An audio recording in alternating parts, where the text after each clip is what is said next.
উপবৃত্ত বা ইলিপস এর আগে দুটো ক্লাস হয়েছিল। দুটো ক্লাসে যা আলোচনা হয়েছে অঙ্ক করার জন্য অতি যথেষ্ট, আর নতুন কিছু আলোচনা নেই। তা সত্ত্বেও বলেছিলাম যে 3 নম্বর ক্লাসে কিছু অঙ্ক করব, তার সঙ্গে পরাবৃত্তের যে অংশগুলো তফাৎ আছে সেইটা একটু বলে দেবো। তো আজকে সরাসরি সেই অঙ্কে চলে যাচ্ছি। যদি কারো ফার্স্ট আর সেকেন্ড ক্লাস না দেখা থাকে তাহলে তোমরা প্রথম ক্লাস এবং দ্বিতীয় ক্লাসের ভিডিওগুলো দেখে নেবে, তারপরে এই অঙ্কগুলো কিভাবে করছি তাহলে ধরতে পারবে। তো প্রথম দুটো ক্লাসেও কিছু অঙ্ক করেছি, আজকেও কিছু অঙ্ক, 2-4টা অঙ্ক আরও দেখিয়ে দিচ্ছি। যে এখানে একটা অঙ্ক দিয়েছে, নাভির স্থানাঙ্ক হচ্ছে 3-4, একটা উপবৃত্তের নাভি হচ্ছে 3-4, নাভি হচ্ছে 3,4, আর নিয়ামক হচ্ছে 3x + 4y = 5। নিয়ামক 3x + 4y = 5। এইটা 3x + 4y = 5। উৎকেন্দ্রতা হচ্ছে 2/3, উৎকেন্দ্রতা বা ইসেন্ট্রিসিটি হচ্ছে 2/3। এই উপবৃত্তের সমীকরণ বার করতে বলেছে। তো বলেছিলাম উৎকেন্দ্রতার সঙ্গে 3টে জিনিসের মধ্যে 2টো জিনিস। 3টে জিনিস কি কি? নিয়ামক, নাভি আর শীর্ষ।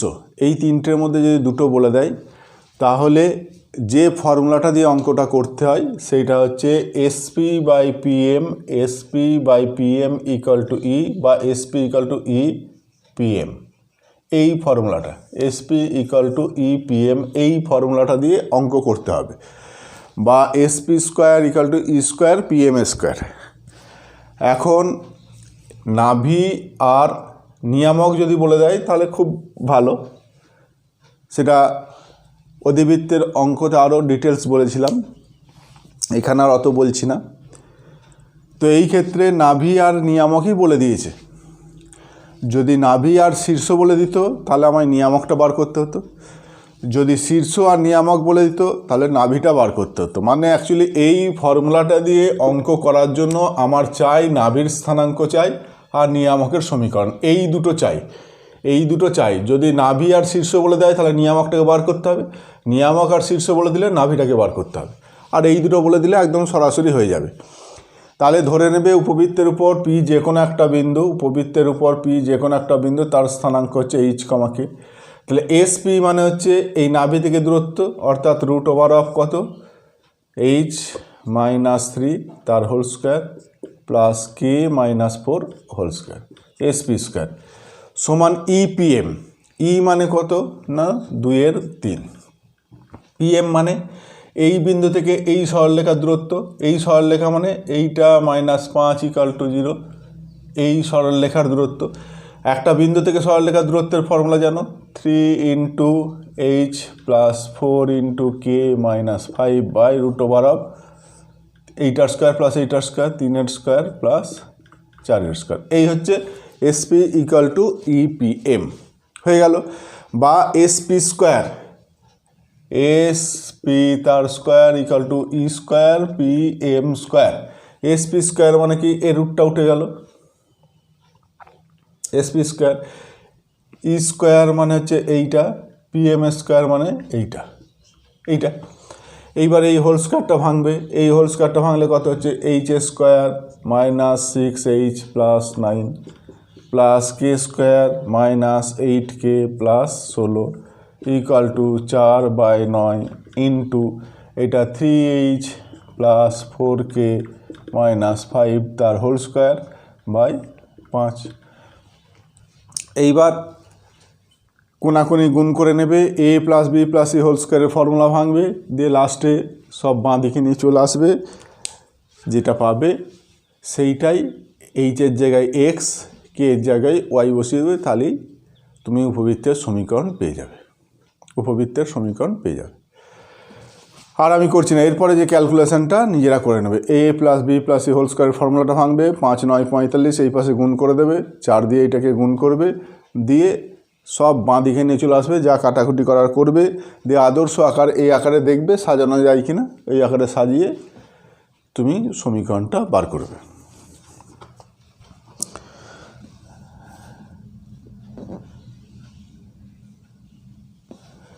এখানে একটা দিয়েছে কেন্দ্র হচ্ছে একটা উপবৃত্তের কেন্দ্র হচ্ছে -3,2, কেন্দ্র -3,2, এটা হচ্ছে কেন্দ্র। আচ্ছা, উৎকেন্দ্রতা হচ্ছে √7/4, এটা হচ্ছে কেন্দ্র। উৎকেন্দ্রতা হচ্ছে √7/4, নাভিলম্বের দৈর্ঘ্য 9/2 একক, নাভিলম্বের দৈর্ঘ্য 2b²/a সমান, নাভিলম্বের দৈর্ঘ্য 2b²/a সমান 9/2 একক, 9/2 একক। এইটা বলে দিয়েছে। অঙ্কটা বলছে পরাক্ষকে এক্স অক্ষের সমান্তরাল ধরে নিয়ে উপবৃত্তের সমীকরণ বার করো। অর্থাৎ পরাক্ষটা এক্স অক্ষের সমান্তরাল এটা বলে দিয়েছে, দিয়ে সেই উপবৃত্তের কেন্দ্র এটা, উৎকেন্দ্রতা এটা, নাভিলম্বের দৈর্ঘ্য এটা, সমীকরণ বার করো। তাহলে এখান থেকে আমার সমীকরণটা কী হবে বুঝতে পারছো, যেহেতু পরাক্ষটা এক্স অক্ষের সমান্তরাল, তাহলে সমীকরণটা কী হবে, এক্স মাইনাস কত এইটা তার whole square by A square plus Y minus এইটা whole square by B square equal to 1। এখন এ আর বি এর মান আমায় বার করতে হবে। তো এইটা একটা দিয়েছে, এইটা একটা দিয়েছে, তাহলে এখান থেকে বি স্কোয়ার ইকাল টু কী পাচ্ছ 9/4 এ এইটা, আর ই বলে দিয়েছে এইটা, তাহলে ই স্কোয়ার ইকাল টু কত 7/16। ই স্কোয়ার সমান আমরা কি জানি, ই স্কোয়ার সমান হচ্ছে দেখো 1 - b²/a², 1 - b²/a² সমান হচ্ছে 7/16। বি স্কোয়ার সমান 9/4, বসিয়ে দাও বি স্কোয়ারের জায়গায় 9/4, তাহলে 1 - 9/4a/a² ইকাল টু 7/16। কাটাকুটি করলে কত হচ্ছে 1 - 9/4, এ কেটে যাবে, তাহলে 9/4a ইকাল টু 7/16, তাহলে 9/4a ইকাল টু 1 - 7/16, তাহলে 7/16, 7 আর 7 14, 15 16, 9, তাহলে 9/16, তাহলে 9/4a ইকাল টু 9/16, তাহলে 4a ইকাল টু 16 বা a ইকাল টু 4। এর মান পেয়ে গেলাম, এর মান যেই পেয়ে গেলাম এর মানটা বসিয়ে দাও, তাহলে বি এর মান পেয়ে যাবে। এখান থেকে এর মান বসিয়ে দাও, 4 b² মানে 9, তাহলে সমীকরণটা কি, এর মান পেয়েছি 4, তাহলে সমীকরণটা হবে এইটা বাই 4², আর এর মান যদি এখানে 4 বসিয়ে দিই তাহলে b² সমান 9, তাহলে এইটা পেয়ে গেলাম 9, হয়ে গেল উত্তর, অ্যান্সার হয়ে গেল। ঠিক আছে, অঙ্ক খুব সোজা। এখানে একটা অঙ্ক দিয়েছে দেখো,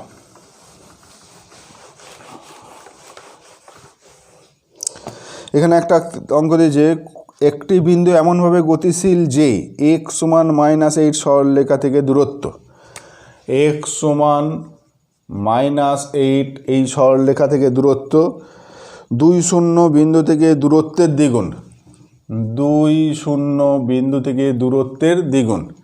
তাহলে একটা বিন্দু এমনভাবে গতিশীল যে এই সরলরেখা থেকে দূরত্ব, এই দূরত্বটা, আর এই বিন্দু থেকে দূরত্বের দ্বিগুণ, এর যা দূরত্ব তার দ্বিগুণ। তার মানে এইটা হচ্ছে দেখো নিয়ামকের, এই নাভির মতো কাজ করছে, আর এইটা হচ্ছে নিয়ামকের মতো কাজ করছে। তাহলে পি যদি এইটা হয়, এইটা যদি এম বিন্দু বলি, এই যে সরলরেখা এইটা যদি এম বলি, এইটা নির্দিষ্ট বিন্দু, তাহলে SP/PM এইটা এর দ্বিগুণ, বা PM ইকাল টু 2SP, এইটা যা শর্ত দিয়েছে সেইটা লেখো, যে দূরত্বের দ্বিগুণ, তাহলে PM ইকাল টু 2 × SP এইটা বলেছে, বা আমি ঘুরিয়ে লিখতে পারি SP/PM ইকাল টু 1/2। তাহলে এই যে এসপি বাই পিএম এই বিন্দু থেকে দূরত্ব সরলরেখা থেকে দূরত্বের অনুপাত দেখো কনস্ট্যান্ট এবং সেই মানটা দেখো 1-এর থেকে ছোট। সুতরাং সমীকরণটা কী হবে বুঝতেই পারছো, সমীকরণটা হবে উপবৃত্তের সমীকরণ। দেখাও যে গতিশীল বিন্দু সঞ্চারপথ একটা উপবৃত্ত এবং তার সমীকরণ 3x² + 4y² = 48। 3x², অ্যান্সারটা বলেছে 3x² + 4y² = 48। তার আগে প্রথমেই বলেছে এক্স অক্ষকে পরাক্ষ ধরে উপবৃত্তের সমীকরণ বার করো। তাহলে পি যে কোনো একটা বিন্দু এইচকে ধরে নাও, এইচকে, তাহলে পি থেকে এই শর্তটা এসপি বাই পিএম = হাফ বলেছে, তাহলে এসপি সমান হাফ ইন্টু পিএম বা এসপি সমান এইটা যেটা পিএম = 2SP এইটা বলেছে। তাহলে এইখানেই বসিয়ে দাও পিএম, পিএম মানে হচ্ছে এইখান থেকে এর দূরত্ব, তাহলে এই সমীকরণটা কি x + 8 = 0। তাহলে এই বিন্দু থেকে এই সরলরেখার দূরত্ব কত h + 8/√1 স্কয়ার, এইটা সমান হচ্ছে 2 ইন্টু এসপি, এসপি মানে √of কত h - 2 whole square plus k - 0 তার হোল স্কয়ার, এইটা। তাহলে এইবার এটা ক্যালকুলেশন করো, √1 মানে চলে গেল, এই রুটটা তোলার জন্য কি করবে স্কোয়ার করবে, তাহলে এদিকের স্কোয়ার হয়ে গেলে এইটা হয়ে গেল কত 4 ইন্টু এই রুটটা উঠে গেল 4 ইন্টু এইটা, বা h² + 16h + 64 = 4 into h² - 4h + 4 + k², এইটা, বা h² +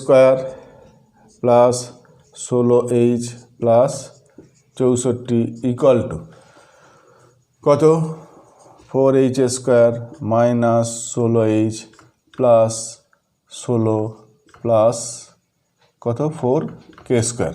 দেখো এইটা, তাহলে এইটাকে এই পাশে যদি নিয়ে যাই h² আর এইটা, তাহলে 3h², এইটা plus 4k², 3h² + 4k², 16h 16, এইটা একটা কোথাও গন্ডগোল আছে, কি বলেছে x + 8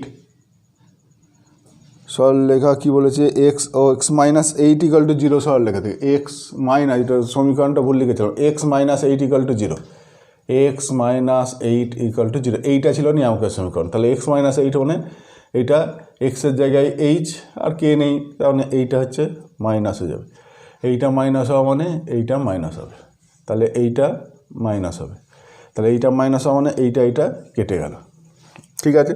এবার 16টাকে এই পাশে আনলে কী হবে, 64 থেকে 16 বাদ গেলে দেখো 48, এইটা।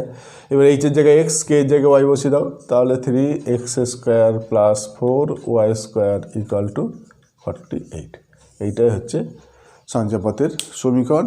আর এটা কিসের সমীকরণ, উপবৃত্তের সমীকরণ, ঠিক আছে। এরপর আর দুটো অঙ্ক করব, দিয়ে পরাবৃত্তের চলে যাব।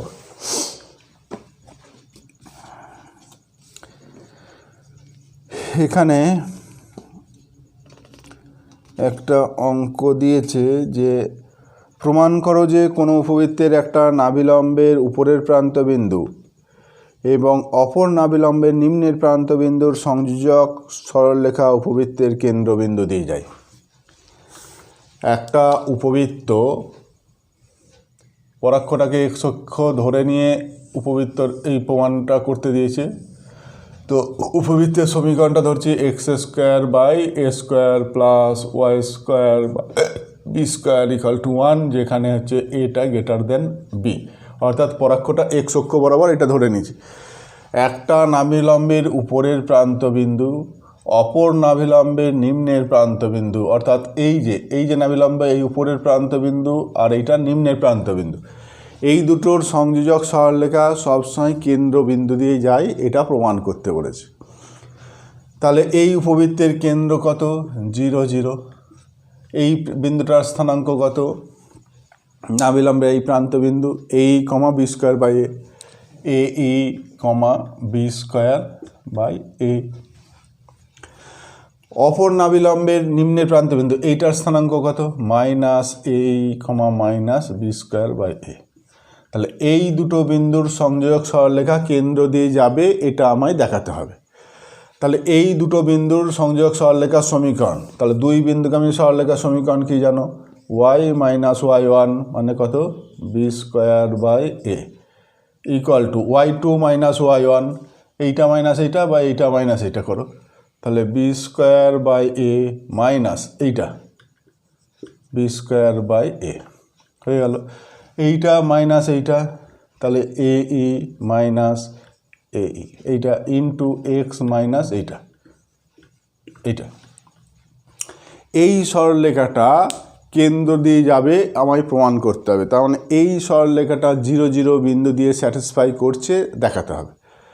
অর্থাৎ এক্সের জায়গায় 0, ওয়াইয়ের জায়গায় 0 বসালে এই সমীকরণটা স্যাটিসফাই হচ্ছে দেখালেই আমি বলতে পারবো যে এই সরলরেখাটা 0 0 বিন্দুগামী, তার মানে এটা কেন্দ্র দিয়ে যাবে।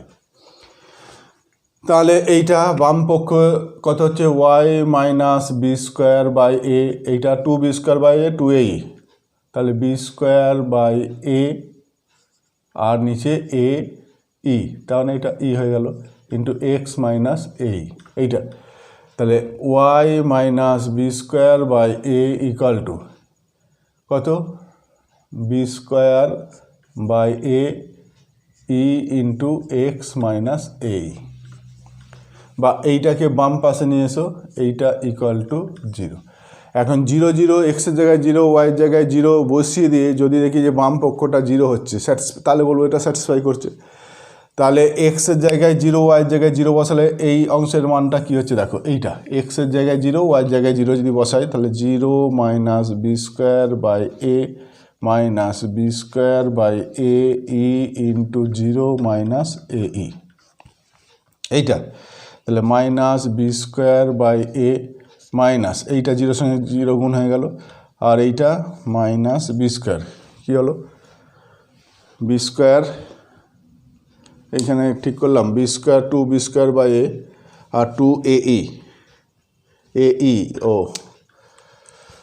এইটা 2 বি স্কোয়ার বাই এ আর নিচে এ ই, এইটা ছিল B square by A into A ইটা, তাহলে নিচেই ছিল B square by A square E B square by A square E, এইটা বি স্কোয়ার বাই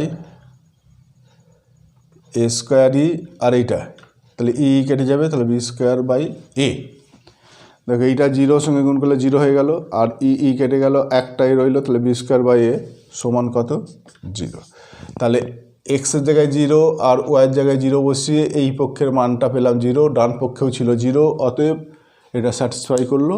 অতএব কী হবে? এই সরলরেখাটা 0 0 বিন্দুগামী, তার মানে উপবৃত্তের কেন্দ্র দিয়ে যাবে।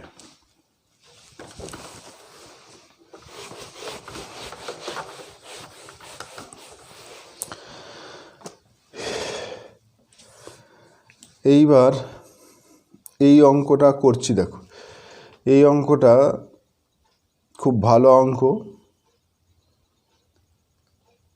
পড়ে তোমাদের অনেক জটিল লাগতে পারে, কিন্তু জাস্ট যদি করে দিই অঙ্কটা, তখন দেখবে 2 লাইনে অঙ্কটা হয়ে যাবে। কি বলেছে না, বলেছে যে দেখ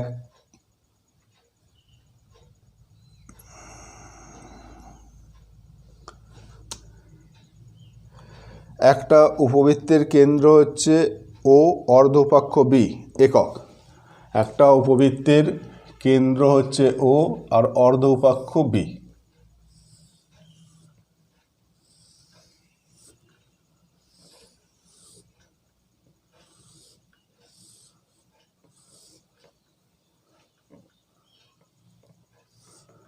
একটা উপবৃত্তের কেন্দ্র এ, অর্ধপাক্ষ বি, ঠিক আছে। উপবৃত্তের উপর অবস্থিত পি বিন্দুর বর্ধিতাংশ তার সহায়ক বৃত্তকে কিউ বিন্দুতে ছেদ করেছে। উপবৃত্তের উপর অবস্থিত পি বিন্দু তার বর্ধিতাংশ সহায়ক বৃত্তকে কিউ বিন্দুতে ছেদ করেছে। তাহলে সহায়ক বৃত্তটা এঁকে ফেলো।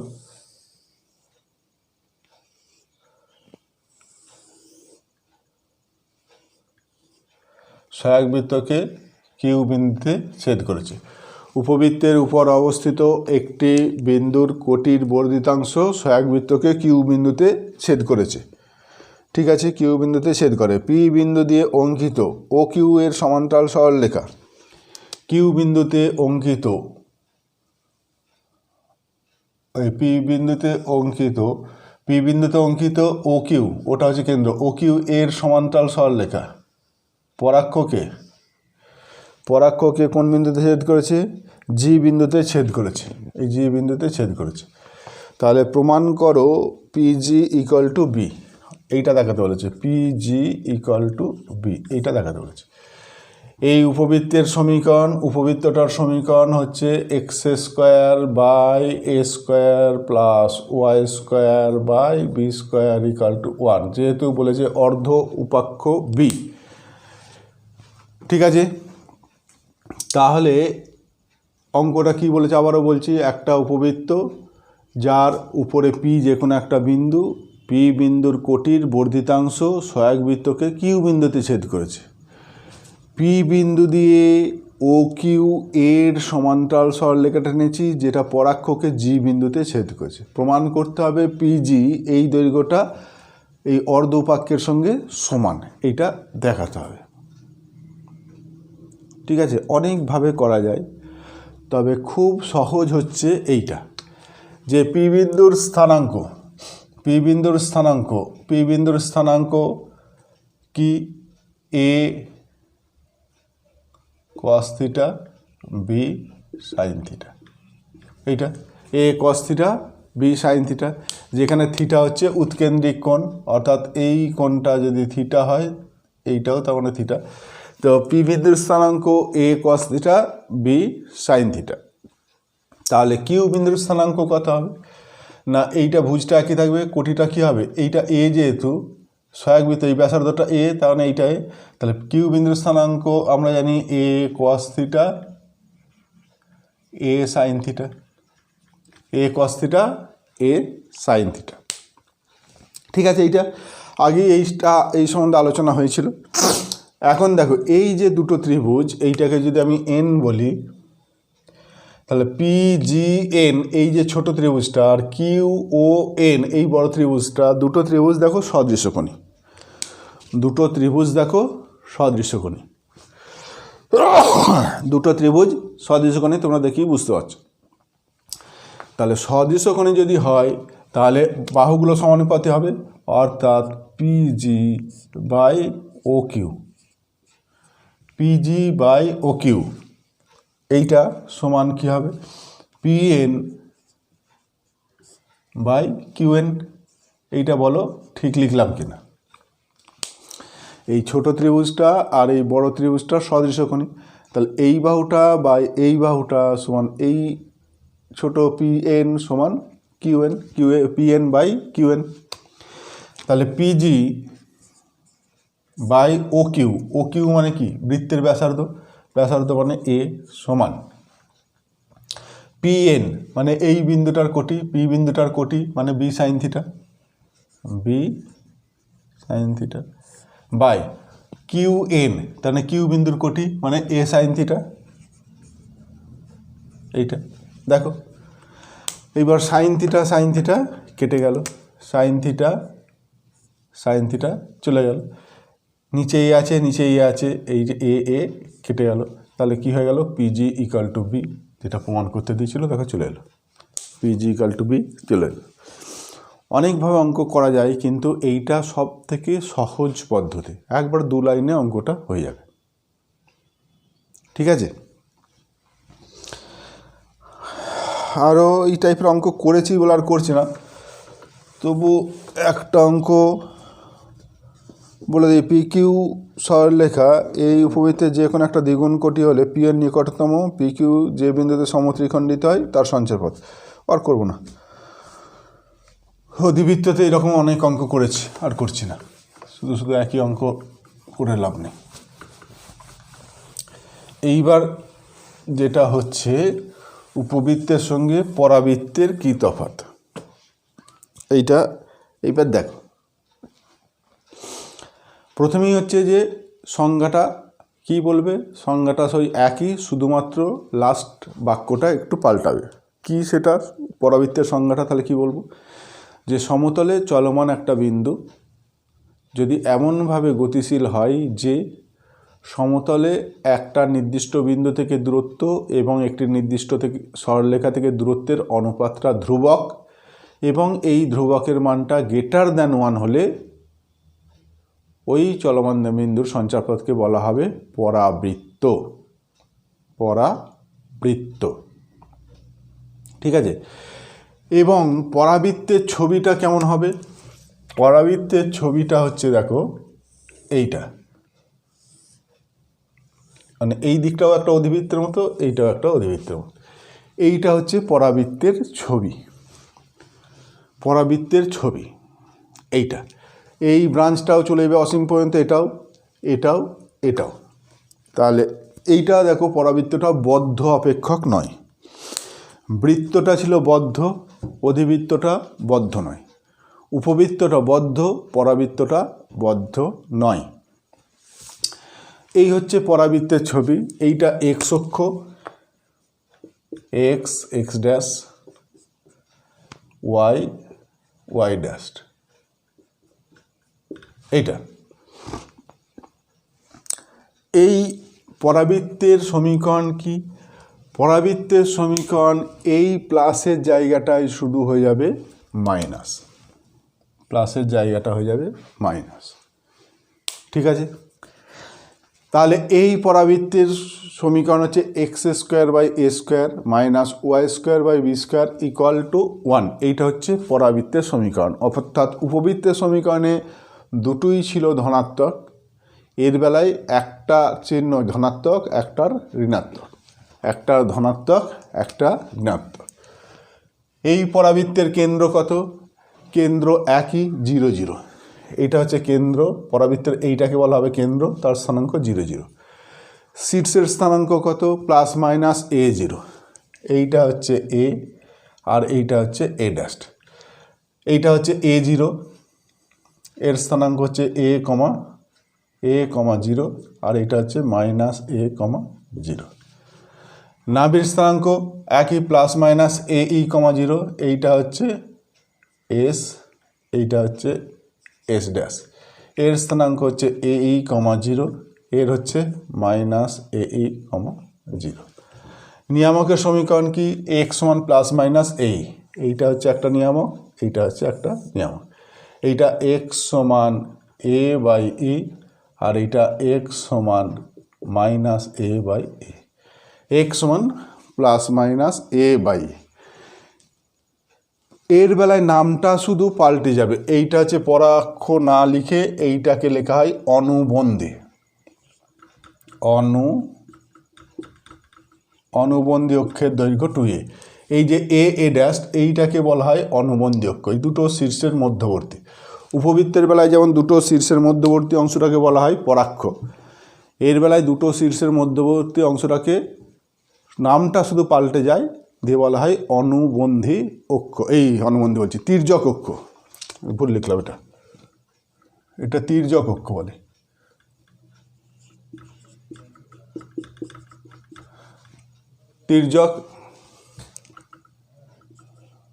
তির্যক অক্ষ। আর এই যে বি মানে হচ্ছে, পরে বলছি, এই যে বি এদিক থেকে, এই কেন্দ্র থেকে এইখানে একটা, এইটা বি, এখান থেকে এইটা বি, এইটাকে যদি আমি বি বলি, এইটা বি ড্যাশ বলি, তাহলে এই যে অংশটা বি ড্যাশ, এইটাকে বলা হয় অনুবন্ধী অক্ষ, এইটাকে বলা হয় অনুবন্ধী অক্ষ।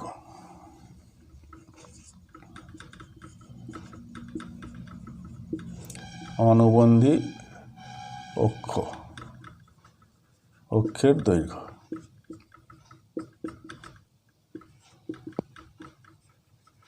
তির্যক অক্ষের দৈর্ঘ্য 2a, অনুবন্ধী অক্ষের দৈর্ঘ্য 2b। নাভিলম্বের সমীকরণ একই, x সমান প্লাস মাইনাস ae। নাভিলম্বের দৈর্ঘ্য 2b²/a, ঠিক আছে। নাভিলম্বের প্রান্তবিন্দুর স্থানাঙ্ক ±a, ±b²/a, এটাও ঠিক আছে। তফাৎ কোনটা? উৎকেন্দ্রতা। এইটা হচ্ছে 1+b², কারণ b²-এর জায়গায় হয়েছে -b², ওই জন্যে এটা উৎকেন্দ্রটা শুধু তফাৎ হয়ে গেল। উৎকেন্দ্রতা ছিল উপবৃত্তের বেলায় ছিল 1 - b²/a², এর বেলায় হচ্ছে 1 + b²/a²। তাহলে এই জায়গাটা তফাৎ হলো, এই জায়গাটা তফাৎ হলো, ঠিক আছে। তাহলে উৎকেন্দ্রতা এইটা যে E = √1 + b²/a², ঠিক আছে। বাকি উপবৃত্তের যা যা ছিল সব একই। আর একটা জিনিস খেয়াল করবে, এইটা খুব মন দিয়ে শোনো, সেটা হচ্ছে যে কোনো একটা কনিক সেকশন বা শঙ্কুচ্ছেদের সাপেক্ষে একটা বিন্দুর অবস্থান। শঙ্কুচ্ছেদ বা কনিক সেকশন কোনগুলো? না, বৃত্ত, অধিবৃত্ত, উপবৃত্ত, পরাবৃত্ত, এইগুলোকে বলা হয় কনিক সেকশন বা শঙ্কুচ্ছেদ। শঙ্কু তোমরা জানো, শঙ্কু ছবিটা তোমরা এঁকেছো। উদাহরণ হিসাবে আমরা যেটা সবথেকে বেশি ব্যবহার করি সে কলার মোচা। কলার মোচার অগ্রভাগ যেটা, সেইটা হচ্ছে শঙ্কু আকৃতির। তো ওই কলার মোচাটাকে একটা সমতল দিয়ে বিভিন্ন রকমভাবে যদি আমি ছেদ করি, তাহলে এই যে ছবিগুলো, এই ছবিগুলো পাওয়া যায়। কলার মোচাকে বিভিন্ন রকমভাবে যদি আমি ছেদ করি, একটা প্লেন দিয়ে, ব্লেড দিয়ে যদি কাটি বা ছুরি দিয়ে কাটি, তাহলে বিভিন্ন ছবি পাবো। তো কলার মোচাটা তোমরা অনেকটা দেখেছো যে শঙ্কু বা কলার মোচা এইরকম যদি ইয়েটা করি, তাহলে এই যে মোচা, এইটাকে যদি এই ভূমির সমতলে একদম অনুভূমিকভাবে ছেদ করি, তাহলে এইভাবে যদি কেটে দিই, তাহলে উপরে যে অংশটা পাচ্ছি এইটা কী হবে? এটা হচ্ছে বৃত্ত পাবো, এইটা হচ্ছে বৃত্ত পাবো, ঠিক আছে।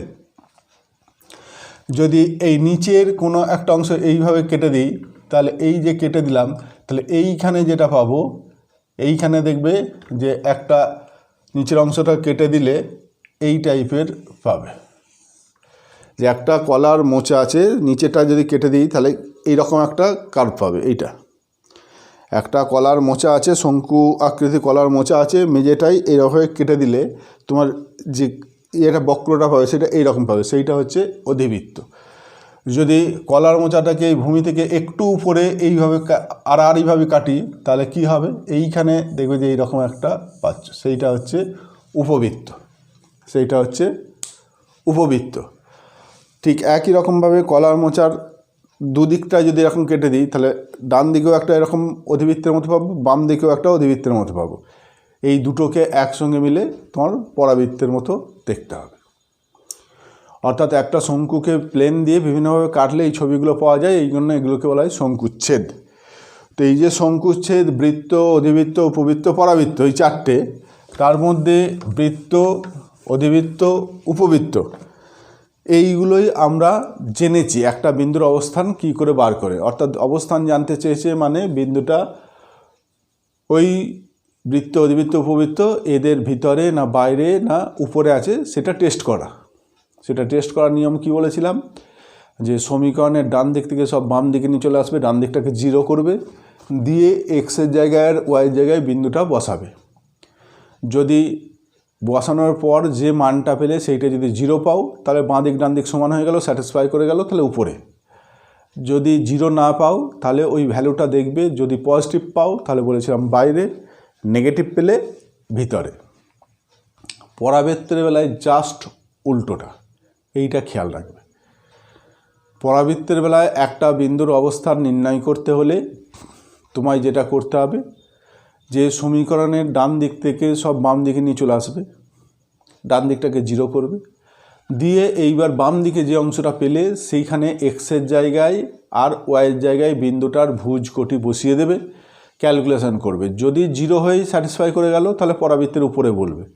যদি পজিটিভ পাও, অন্যদের বেলা বলেছিলাম কি বাইরে, কিন্তু এর বেলায় বলবো কি পজিটিভ হলে ভিতরে, নেগেটিভ হলে বাইরে।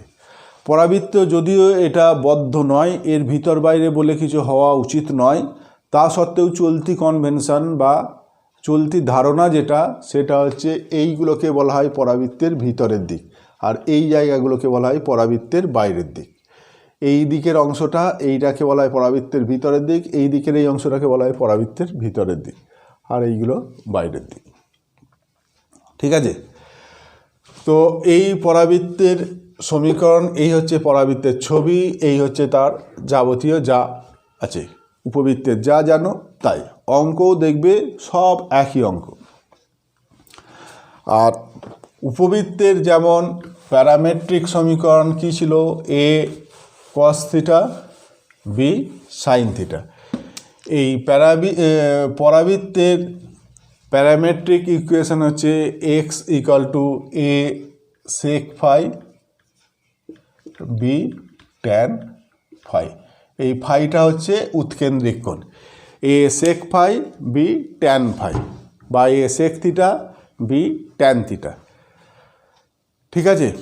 এইটা হচ্ছে পরাবৃত্তের প্যারামেট্রিক সমীকরণ, পরাবৃত্তের প্যারামেট্রিক সমীকরণ। ঠিক আছে? এইবার উৎকেন্দ্রিক কোণ, পরাবৃত্তের উৎকেন্দ্রিক কোণ কীরকম? না, পরাবৃত্তের ছবিটা বললাম কেমন, না পরাবৃত্তের ছবিটা হচ্ছে এইটা, পরাবৃত্তের ছবি হচ্ছে এইটা, এটা পরাবৃত্তের ছবি। এরও সহায়ক বৃত্ত, উপবৃত্তের যেমন বলেছিলাম সহায়ক বৃত্ত কাকে বলেছিলাম? না দুটো শীর্ষের মধ্যবর্তী যে অংশ, অর্থাৎ পরাক্ষটাকে ব্যাস করে যে বৃত্তটা আঁকবো সেইটা হচ্ছে সহায়ক বৃত্ত। এর বেলাতেও ঠিক তাই, দুটো শীর্ষের মধ্যবর্তী যে অংশ, অর্থাৎ এই যে তির্যক অক্ষ, এই তির্যক অক্ষটাকে ব্যাস করে যে বৃত্ত আঁকবে সেই বৃত্তটাকে বলা হবে সহায়ক বৃত্ত। এইটা হচ্ছে সহায়ক বৃত্ত, এইটা হচ্ছে এই পরাবৃত্তের সহায়ক বৃত্ত। এইবার উৎকেন্দ্রিক কোণ, উপবৃত্তের বেলায় উৎকেন্দ্রিক কোণ কী করেছিলাম? এইখান থেকে লম্ব টেনেছিলাম, যেটা বাড়িয়ে দিয়েছিলাম সহায়ক বৃত্তকে ছেদ করেছিল, কিন্তু এটার বেলায় তো বাড়ালে সহায়ক বৃত্তকে ছেদ করবে না। এর বেলায় উৎকেন্দ্রিক কোণ কোনটা হবে? পি বিন্দুর উৎকেন্দ্রিক কোণ কী হবে? না এই যে আমি তির্যক অক্ষের উপরে বা যে এক্স অক্ষের উপরে লম্ব টানলাম, এই যে লম্ব পাদবিন্দু, এখান থেকে সহায়ক বৃত্তর উপর স্পর্শক টানতে হবে। স্পর্শক টানলাম, এই যে স্পর্শ বিন্দু পেলাম, সেই স্পর্শ বিন্দুটা বৃত্তের কোণ কেন্দ্রে যে কোণ উৎপন্ন করবে, এই কোণটা ফাই হলে এই পি বিন্দুর স্থানাঙ্ক হচ্ছে এ sec phi B tan phi. এইটা পি বিন্দুর উৎকেন্দ্রিক কোণ হচ্ছে এইটা। তেমনি এই বিন্দুর যদি এখানে আর একটা কিউ বিন্দু থাকে, তাহলে কিউ বিন্দুর উৎকেন্দ্রিক কোণ মানে এখানে লম্ব টানবো, এইটা এখান থেকে স্পর্শক টানবো, এখান থেকে বৃত্তের উপর স্পর্শক টানবো, যে স্পর্শ বিন্দু পেলাম এইটা কেন্দ্রে যে কোণ উৎপন্ন করবে সেইটা হচ্ছে এই বিন্দুর উৎকেন্দ্রিক কোণ। ঠিক আছে? তাহলে এই হচ্ছে পরাবৃত্তের তফাৎ সমীকরণ। তফাৎটা বললাম যে একটা প্লাস একটা মাইনাস। এইবার দেখো, উপবৃত্তের বেলায় বলেছিলাম বড় সংখ্যাটা সবসময় পরাক্ষ, এবং দেখতে বলেছিলাম বড় সংখ্যাটা কার নিচে আছে, এক্স স্কোয়ারের নিচে নাকি ওয়াই স্কোয়ারের নিচে। যদি এক্স স্কোয়ারের নিচে থাকে তাহলে পরাক্ষটা এক্স অক্ষ বরাবর, যদি বড় সংখ্যাটা ওয়াই স্কোয়ারের নিচে থাকে তাহলে পরাক্ষটা ওয়াই অক্ষ বরাবর। এইবার পরাবৃত্তের বেলায় এরও দুটো অক্ষ বললাম, একটা তির্যক অক্ষ, একটা অনুবন্ধী অক্ষ। এর বেলায় কিন্তু কে বড় কে ছোট কিচ্ছু বলা যাবে না। পরাবৃত্তের তির্যক অক্ষের দৈর্ঘ্য এবং অনুবন্ধী অক্ষের দৈর্ঘ্যের মধ্যে কে বড় কে ছোট বলা যাবে না। তির্যক অক্ষটাও বড় হতে পারে, অনুবন্ধী অক্ষটাও বড় হতে পারে, এমনকি দুটো অক্ষ সমানও হতে পারে। কিন্তু উপবৃত্তের বেলায় সবসময় বলেছিলাম বড় ছোট থাকবেই, এবং বড়টা হচ্ছে তোমার পরাক্ষ। কারণ উপবৃত্তের বেলায় যদি দুটো অক্ষ সমান হয়ে যেত সেটা আর উপবৃত্ত থাকতো না, সেটা বৃত্ত হয়ে যেত। এ আর বি যদি সমান হয়ে যেত তাহলে সমীকরণটা দেখো বৃত্ত হয়ে যেত। পরাবৃত্তের বেলায় কিন্তু তোমার তির্যক অক্ষ বড় হতে পারে, অনুবন্ধী অক্ষ বড় হতে পারে। সুতরাং বড় ছোট দেখে তুমি বুঝতে পারবে না যে তির্যক অক্ষটা এক্স অক্ষ বরাবর নাকি ওয়াই অক্ষ বরাবর। তাহলে বুঝবো কি করে? বোঝার নিয়ম হলো, পরাবৃত্তের সমীকরণ মানেই বললাম যে একটা ভেরিয়েবল চিহ্ন পজিটিভ, একটা ভেরিয়েবলের চিহ্ন নেগেটিভ, একটা ভেরিয়েবলের চিহ্ন পজিটিভ, একটা ভেরিয়েবলের চিহ্ন নেগেটিভ। খেয়াল করবে কোন ভেরিয়েবলটা পজিটিভ আছে। যদি এক্সটা পজিটিভ হয় তাহলে তির্যক অক্ষ এক্স অক্ষ বরাবর। যদি ওয়াইটা পজিটিভ হয়, এক্সটা নেগেটিভ হয়, মানে ওয়াইয়ের সহগটা পজিটিভ, ওয়াই স্কোয়ারের সহগটা পজিটিভ, এক্স স্কোয়ারের সহগটা নেগেটিভ, তাহলে জানবে তির্যক অক্ষটা হচ্ছে ওয়াই অক্ষ বরাবর। অর্থাৎ এই রকম যদি ইকুয়েশান দেয় 4x square minus 25y square plus 100 equal two 0, এর ধরো এই সমস্তগুলো বার করতে দিচ্ছি যে এই পরাবৃত্তে যদি দুটো চিহ্ন আলাদা, একটা পজিটিভ একটা নেগেটিভ, তাহলে এর কেন্দ্র, শীর্ষ, নাভি, নিয়ামক, তির্যক অক্ষ সব বার করতে দিয়েছি, এইগুলো সব বার করতে দিয়েছি। তাহলে প্রথম হচ্ছে আদর্শ আকারে সাজাবে। আদর্শ আকারে সাজালে কি করতে হবে না, 4x square minus 25y square equal two minus 100, এইটাকে ওই পাশে নিয়ে গেলাম। এইবার এইখানটা আমায় 1 করতে হবে, তাহলে মাইনাস 100 দিয়ে ভাগ করতে হবে। তাহলে 4x square by minus 100 minus 25y square by minus 100 equal to 1। তাহলে এইটা মাইনাস প্লাস, তাহলে কি হয়ে গেল, y square by 4 minus x square by 25 equal to 1। ডান পাশটা সবসময় +1 করতে হবে। এই যে করলাম, করে দেখো কি পেলাম, এই যে ওয়াই স্কোয়ারের মানটা দেখো পজিটিভ, এক্স স্কোয়ারের মানটা নেগেটিভ। ওয়াই স্কোয়ারের মানটা পজিটিভ, এক্স স্কোয়ারের মানটা নেগেটিভ, তাহলে তির্যক অক্ষটা কোন অক্ষ বরাবর হবে? তির্যক অক্ষটা সবসময় কী হবে এই ক্ষেত্রে, যেহেতু ওয়াইটা পজিটিভ, সুতরাং ছবিটা হবে এইটা, এইটা হচ্ছে, এবং এইটাই হচ্ছে এ, অর্থাৎ এইটা হচ্ছে y square by A square minus x square by B square equal to 1।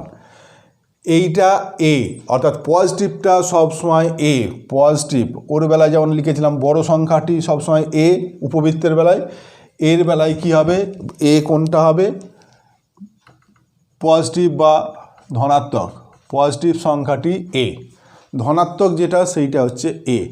অর্থাৎ এ মানে কত, 2, অর্থাৎ শীর্ষবিন্দু দুটো কত, এটা হচ্ছে 0,2, এইটা 0,-2, শীর্ষবিন্দুটা 0,2, 0,-2, বুঝতে পারছি। এর বেলায় +-a0 করেছিলাম, এটা যখন তির্যক অক্ষ বরাবর, তির্যক অক্ষটা যদি এক্স অক্ষ বরাবর থাকে সেই অনুযায়ী, যেহেতু এটা ঘুরে গেছে তাহলে এইগুলো ঘুরে যাবে, যেমন উপবৃত্তের বেলায় ঘুরে যায়, ঠিক আছে।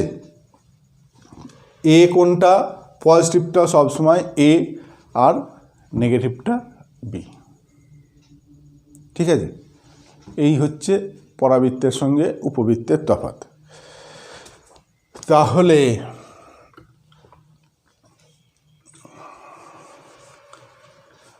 আরেকবার গোড়া থেকে বলছি, দেখো এই কনিক সেকশন পর্যন্ত হয়ে গেল, মানে স্থানাঙ্ক জ্যামিতি। তোমাদের 2 ডাইমেনশনাল বা দ্বিমাত্রিক যেগুলো ছিল সেগুলো সব শেষ হয়ে গেল। প্রথম থেকে বলছি চেনার উপায়, সরলরেখা চেনার উপায় কি বলেছিলাম, যে সমীকরণটা একঘাত হলেই হলো।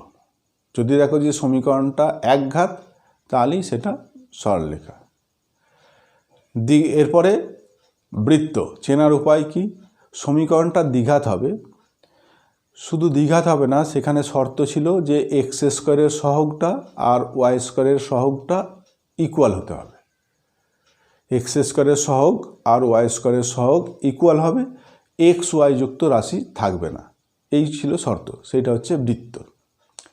অধিবৃত্ত কি বললাম? অধিবৃত্ত হচ্ছে একটা ভেরিয়েবল দ্বিঘাত, একটা ভেরিয়েবল একঘাত। যেটা একঘাত সেটা অধিবৃত্তের অক্ষ, পজিটিভ চিহ্ন থাকলে পজিটিভ দিকটা, নেগেটিভ চিহ্ন থাকলে নেগেটিভ দিকটা, অধিবৃত্ত। উপবৃত্ত কি? উপবৃত্ত হচ্ছে দুটোই দ্বিঘাত এবং দুটোর চিহ্নই সেম, সহগগুলো আলাদা। দুটোই দ্বিঘাত, দুটোরই চিহ্ন সেম, দুটোই পজিটিভ কিংবা দুটোই নেগেটিভ হতে হবে। অর্থাৎ যদি -x²/4 -y²/20 = 1, এটাও উপবৃত্তের সমীকরণ। উপবৃত্ত হতে গেলে x² চিহ্ন আর y² চিহ্নটা সেম হতে হবে, কিন্তু সহগগুলো ডিফারেন্ট হবে। এটা হচ্ছে উপবৃত্তের। এবং দেখতে হয় কি বলেছিলাম, যে বড় সংখ্যাটা কার নিচে, x² নিচে নাকি y² নিচে। বড় সংখ্যাটা যে ভেরিয়েবলের নিচে থাকবে পরাক্ষটা সেই অক্ষ বরাবর। হয়েছে? পরাবৃত্তের বেলায় কি? দুটোই ভেরিয়েবল কিন্তু দুটোর চিহ্ন সবসময় অপোজিট হবে। x² চিহ্ন যা হবে y² চিহ্ন ঠিক তার অপোজিট, তাহলে এটা পরাবৃত্ত। এবার পরাবৃত্তের তির্যক অক্ষ অনুবন্ধী অক্ষ কোন অক্ষ বরাবর হয় না? বললাম কি না, যদি পজিটিভ চিহ্ন কোনটা আছে দেখতে হয়।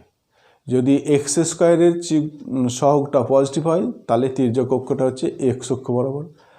যদি y² সহগটা পজিটিভ হয় তাহলে তির্যক অক্ষটা y অক্ষ বরাবর। হয়ে গেল।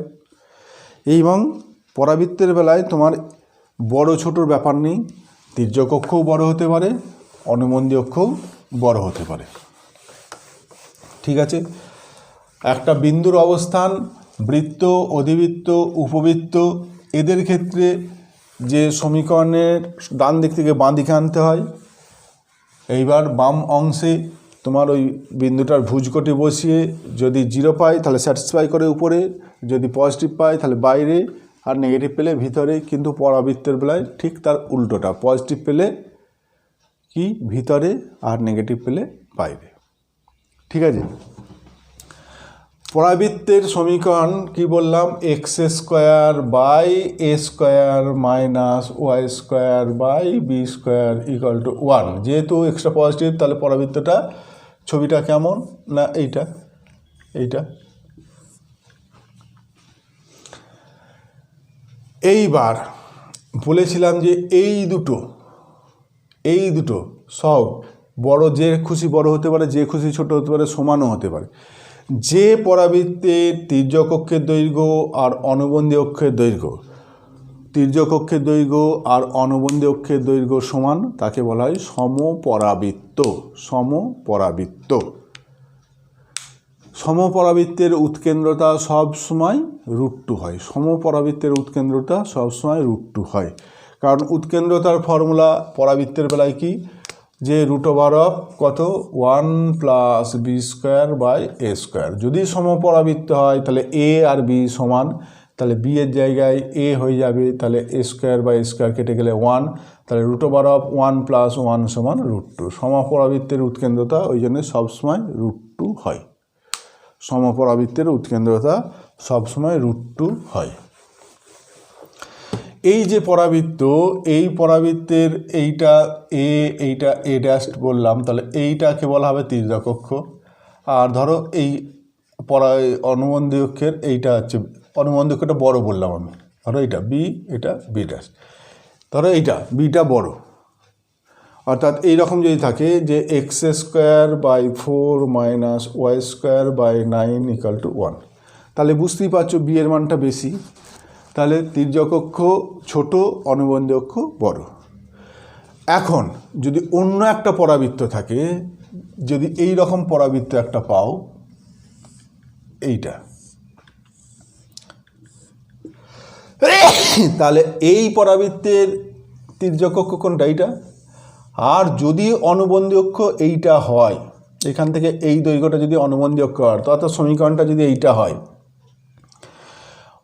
সমীকরণটা যদি এইটা হয় y²/9 - x²/4 = 1, তাহলে এইটা দেখো পজিটিভ কোনটা y, এইটা পজিটিভ, তাহলে এইটা তির্যক অক্ষটা হচ্ছে কি, তির্যক অক্ষটা হচ্ছে y অক্ষ বরাবর, তাহলে এর ছবি হচ্ছে এইটা। তাহলে এই যে দুটো পরাবৃত্ত, এই পরাবৃত্ত আর এই পরাবৃত্ত, এই দুটো পরাবৃত্তের কি দেখতে পাচ্ছ না, এই প্রথম পরাবৃত্তের যেটা তির্যক অক্ষ, দ্বিতীয় পরাবৃত্তের সেটা অনুবন্ধী অক্ষ। প্রথম পরাবৃত্তের যেটা অনুবন্ধী অক্ষ, দ্বিতীয় পরাবৃত্তের সেটা তির্যক অক্ষ। এই রকম যদি হয় তাহলে এই দুটো পরাবৃত্তকে, এইটা আর এইটা, এদেরকে বলা হয় পরস্পর অনুবন্ধী পরাবৃত্ত, অনুবন্ধী পরাবৃত্ত। তোমায় যদি প্রশ্ন করে অনুবন্ধী পরাবৃত্ত কাকে বলে, তাহলে বলবে তুমি যে দুটো পরাবৃত্তকে অনুবন্ধী পরাবৃত্ত বলা হবে যদি প্রথম পরাবৃত্তের তির্যক অক্ষটি দ্বিতীয় পরাবৃত্তের অনুবন্ধী অক্ষ হয় এবং প্রথম পরাবৃত্তের অনুবন্ধী অক্ষটি দ্বিতীয় পরাবৃত্তের তির্যক অক্ষ হয়। মানে প্রথমটার যেটা তির্যক অক্ষ, দ্বিতীয়টার সেটা অনুবন্ধী অক্ষ, আর প্রথমটার যদি অনুবন্ধী অক্ষ, দ্বিতীয়টা সেটা তির্যক অক্ষ, তাহলে তাদেরকে বলা হবে পরস্পর অনুবন্ধী পরাবৃত্ত। এবার অনুবন্ধী পরাবৃত্তের সমীকরণ যদি বার করতে দেয় তাহলে জানবে যে কোনো একটা, ধরো এই পরাবৃত্তের অনুবন্ধী পরাবৃত্তের সমীকরণ বার করতে দিয়েছি, তাহলে এই সমানের এই বাম দিকটাকে যদি মাইনাস দিয়ে গুণ করি তাহলেই এর অনুবন্ধী পরাবৃত্ত পেয়ে যায়। ডান দিকটা একই থাকবে, শুধু এই বাম পক্ষটাকে মাইনাস দিয়ে গুণ করা, তার মানে যেটা পজিটিভ ছিল সেটা নেগেটিভ হয়ে যাবে, যেটা নেগেটিভ ছিল সেটা পজিটিভ হয়ে যাবে। ঠিক আছে, যদি এইটা বলি x²/4 - y²/4 = 1, কিসের সমীকরণ? এটাও পরাবৃত্তের সমীকরণ এবং সমপরাবৃত্তের সমীকরণ, যেহেতু এই দুটো সমান।